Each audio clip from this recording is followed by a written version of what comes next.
Last time on Project Granny Pants, we fitted a fuel pump, mounted a turbo, modified the sump, and removed the engine and transmission. Now, it's day 3 of our 7-day Turbo Camry challenge. And here's a big skid.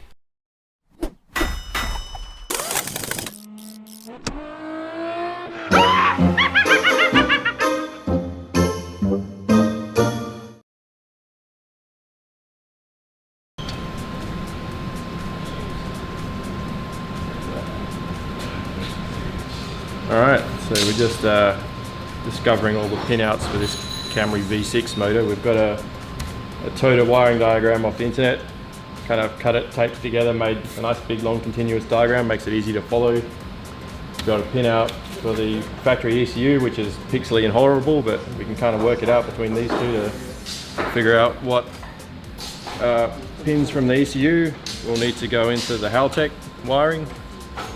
And it's just really a matter of just verifying these pinouts from the diagram and then pinning them onto the Haltech plug.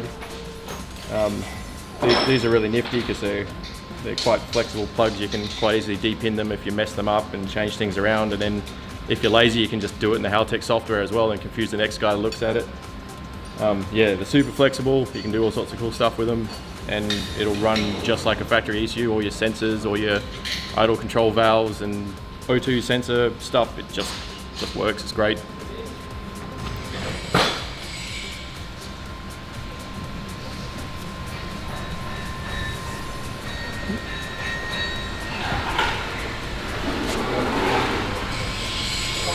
Oh, look at that!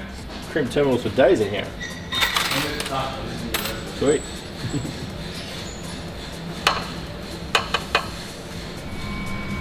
Yeah, so we're just buzzing out the injectors on this wiring diagram that we got off the internet, just to confirm we're in the right realm of engine and model of this vehicle. So it's looking so far so good that the numbers on the pin and the colours are lining up to what we've got, so happy days.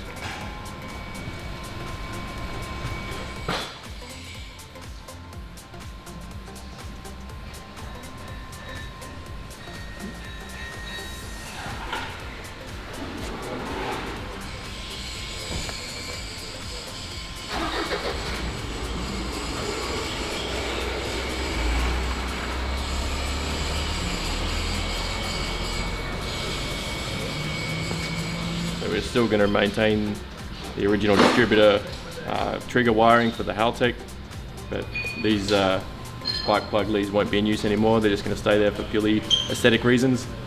So yeah, just got to determine this pin out, and then we've got to do a bit of chopping and changing to put it into the Haltech in the right configuration.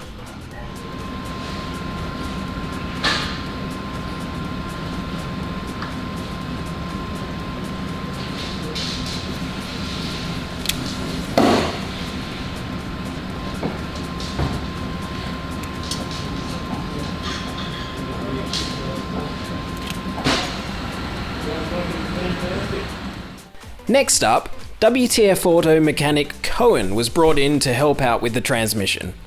Due to the nature of the transaxle layout, this meant that the whole gearbox needed to be disassembled to fit the TRD mechanical LSD, which would give the Camry the best chance of putting some of its power down to the ground.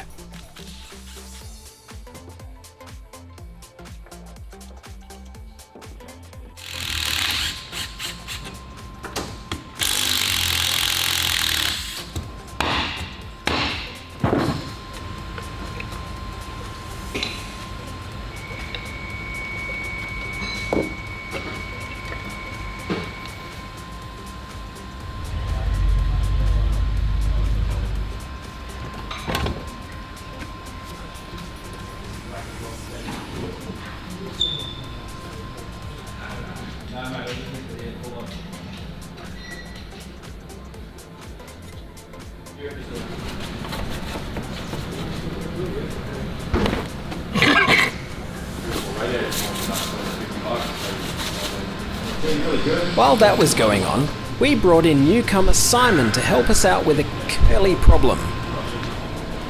I don't want to do that. Yeah, just like walk it out before the straightener. Stand on it here, and then just push it right down on the floor and just keep uncoiling it, and just stand on it as you go, like you step on it. Yeah. Can you get much time out of the cams that are in there?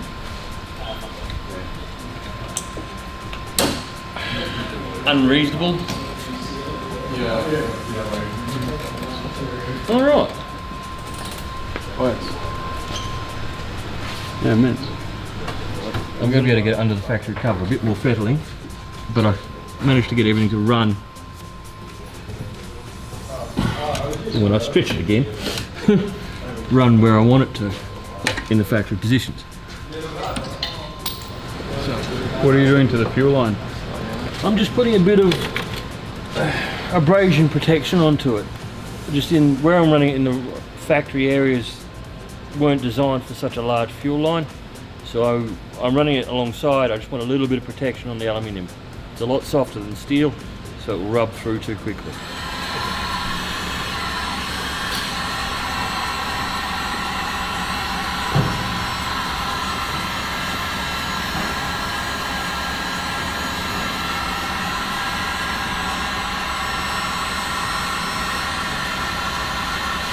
There you go.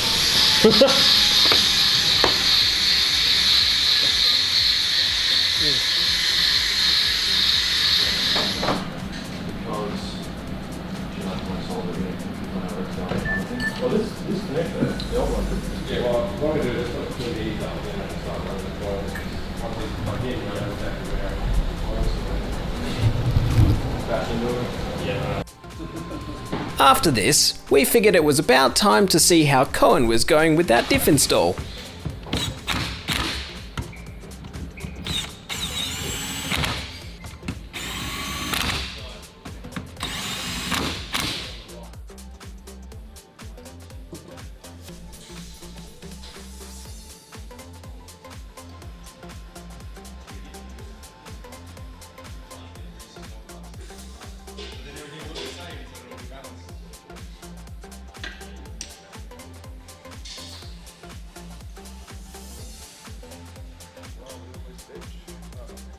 Okay.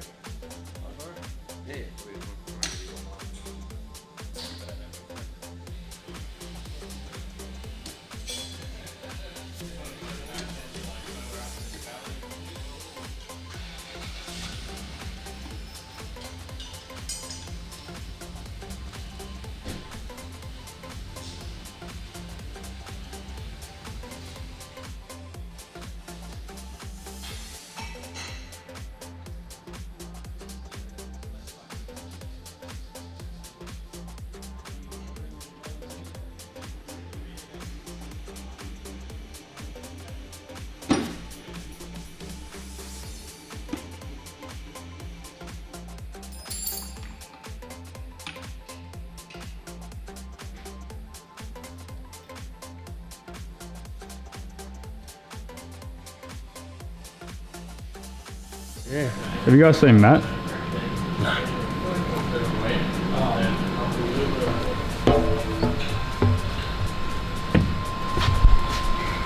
So one of the problems that we're quite sure we're going to run into is ignition power, because the standard ignition system on this engine just runs a single coil through a distributor, and we don't think that's going to agree with 20 something pounds of boost. So this is our solution. We've got 6 of these LS2 truck coils, which everybody knows just creates massive amounts of spark energy, perfect for us. I've already got these leads that I've made up to suit the V6 from another project. So what we're going to try and do, to keep it, of course, stealth and sleeper, is get them mounted in a spot, hopefully around here, so that we can still put the original plastic cover on, the right way around, like that, and everything should still remain hidden and nobody will be able to see those mods either. So they say the pinout is looking into the coil, that way. Yeah, I'm pretty sure Trust Mega Squirt guys to put it upside down. pink is So that would make pink being power. power. Yeah, And black then is ground, brown is signal ground. Purple is yeah, ignition. colour, whatever is the Yeah, so you're right, trigger. they run it to signal ground as well. Yeah. Whatever, ground's a ground. Wow, depends who you got to. It's a hotly debatable topic. So we've got little sort of pigtails here, which are all ready to go. Clip in, and then I just wire these into that bunch of wires I branched out.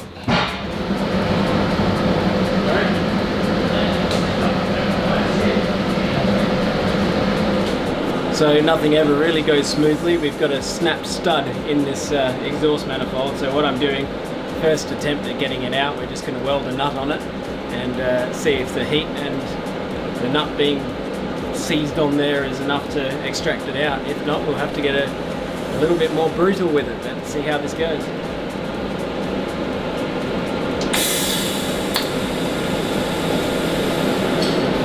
Something's turning. I'm not sure yet if it's the stud or something else, but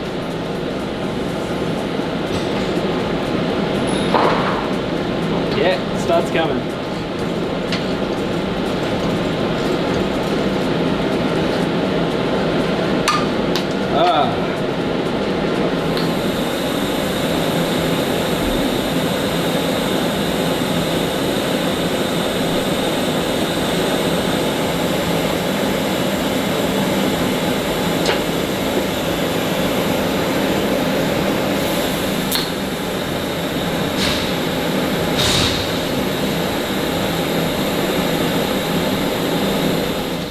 Fabrication wizard Dan joined us at this point to take over welding up the turbo crossover pipe, so I could get on with solving yesterday's wastegate fitment problem.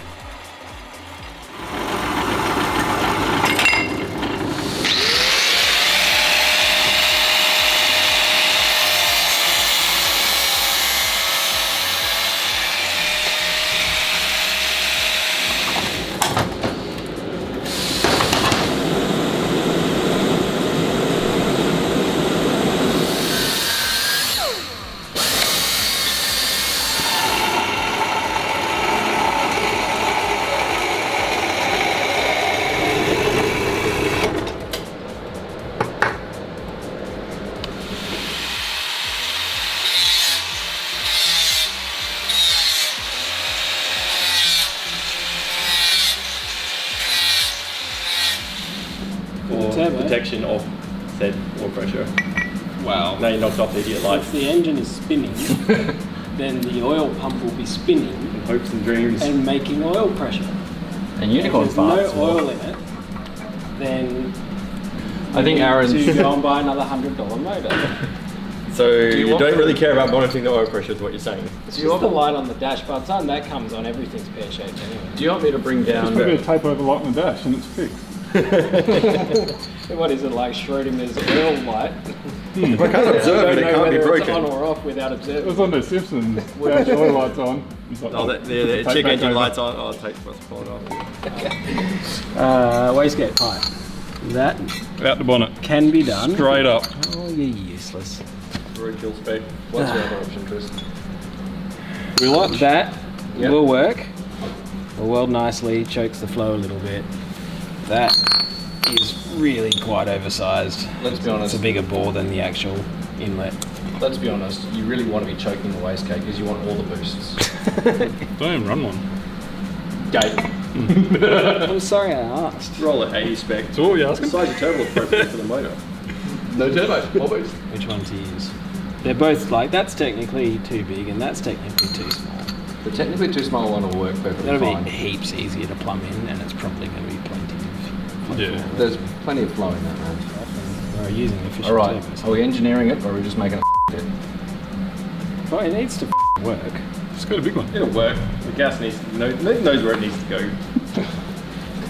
Are we going with the we're doing this properly or are we going with the hit the camera? Big one. Oh, if Dan's order, go the big one. Yeah. If you're not doing the work, That looks done. do the hard work. Bomb back atmosphere. 5 ProGate 50. This is a very newly released product. It's just a wastegate, but it's cool.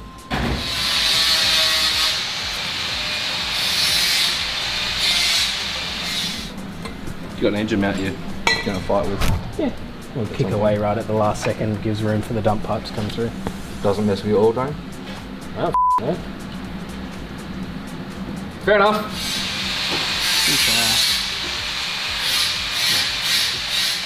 So we're coming to the end of our third day. We're about 110 man hours into this thing now. It's crazy. We're not even halfway through our 7-day project, but we've already got so much done. It's so cool. 4 more days to go.